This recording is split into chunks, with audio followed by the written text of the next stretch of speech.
Welcome to the 7th episode of Still Kicking with Billy Hauer. It is March 21st, 2017, and we are webcasting from Louisville, Kentucky, where our only agenda is freedom from lies. And it seems these days everybody is lying. And I wouldn't be here except for the courage of my producer, Pete Kervin. And he's a pretty good producer. And he would want you to know that he doesn't agree with me 100% on anything, and nobody agrees with anybody 100%. I agree with Jesus 100%, but that's the only person I could think of. Anyway, Still Kicking with Billy Hauer is on Facebook and YouTube. And I want to mention real briefly that I do have a gig singing and playing my guitar at Fonte's Coffee every Friday and every Saturday night. That's great. 2 gigs a week. And I play from 7 to 10. It's a great place. They roast their own beans there. It's very fresh. It's very good coffee. Mr. Fonte really knows his coffee. So come by and see me. Tell me what you think of the show if you watch it. Anyway, we have a different show today. It's going to be a lot shorter because we saw that the average viewing time is only 12 minutes. So we're going to try to shorten it down for you. And I've been getting a lot of criticism. I've been called insensitive and harsh and called a wall builder and a deporter and a Trump supporter. You know, I don't think I'm any of those things, but maybe I am. Maybe you're right. I only really support Trump about helping the middle class. I did not vote for him because of his torture and a lot of other reasons. But anyway, there we are. And we have a lot of good stories, and we're just going to go right into them, no teaser. Gorsuch is being interviewed today by Congress. And there was a story that he was part of the Bush Justice Department back in 2005 and 6, and he was some sort of deputy attorney general. And it made me wonder if he wasn't involved in the torture memos and legally justifying George Bush's torture programs. And there were many, they were global, they were on an industrial scale.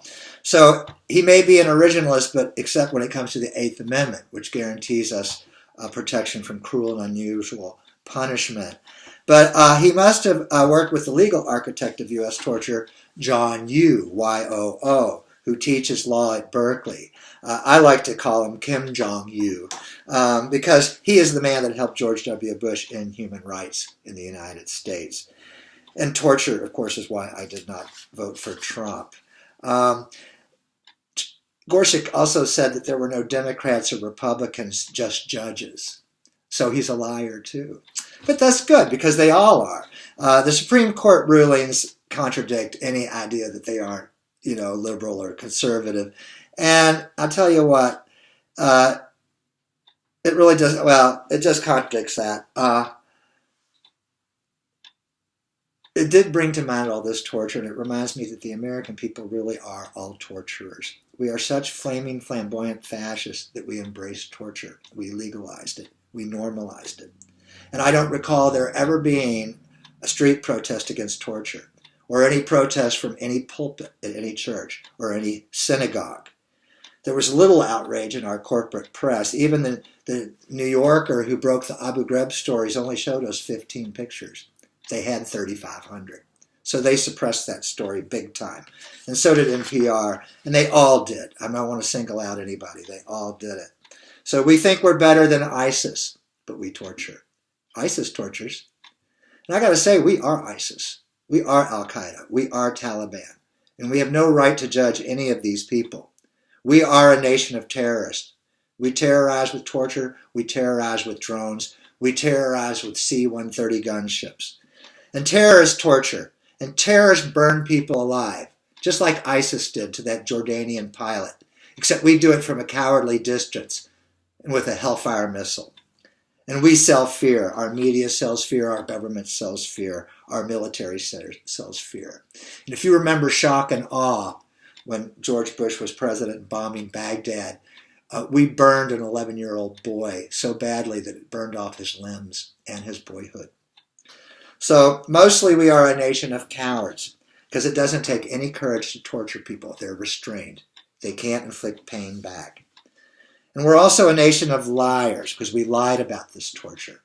And liars are always, always cowards. They fear the truth, and the truth they fear the most is that they are cowards.